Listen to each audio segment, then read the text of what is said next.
Iran Israel যুদ্ধ ছড়িয়ে পড়ছে গোটা মধ্যপ্রাচ্যে। ৩ দেশ থেকে ইসরায়েলে হামলা চালানো হচ্ছে। একই সাথে ৩ দিক থেকে ইসরায়েলের দিকে ধেয়ে আসছে মিসাইল, ড্রোন আর গোলাবারুদের ঝড়। এই মুহূর্তে যুদ্ধ যেন ইসরায়েলকে ঘিরে এক সর্বাত্মক আগুনে পরিণত হচ্ছে। এতেই ভয় আর আতঙ্কে দিশেহারা অবস্থা তেল আবিবের। নেতানিয়াহু বাহিনীর বিরুদ্ধে ইরান ছাড়াও হামলা চালানো হয়েছে ইয়েমেন ও ফিলিস্তিনের গাজা থেকে। ইরানের বৃষ্টির মতো মিসাইল হামলার আতঙ্ক কাটতে না কাটতেই ইয়েমেনের বিদ্রোহীরা যুক্ত হয়েছে ইসরায়েলের বিরুদ্ধে সরাসরি হামলায়। সেই সঙ্গে গাজা উপত্যকাও চুপ করে বসে নেই। সেখান থেকেও একাধিক রকেট নিক্ষেপ করা হয়েছে ইসরায়েলের দক্ষিণাঞ্চলে।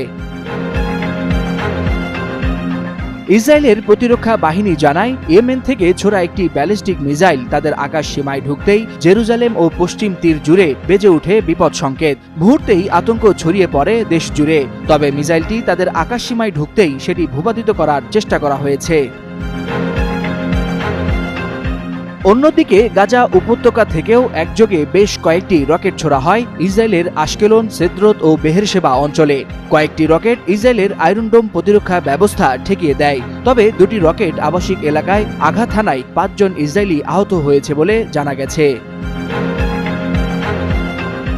তবে উত্তেজনার কেন্দ্রে এখনও রয়েছে ইরান। শুক্রবার ভোর রাতে দেশটিতে অপারেশন রাইজিং লায়ন নামে আকস্মিক সামরিক অভিযান চালায় ইসরায়েল। এই হামলার লক্ষ্যবস্তু ছিল তেহরানের সামরিক ঘাঁটি, পরমাণু স্থাপনা ও ক্ষেপণাস্ত্র কারখানা।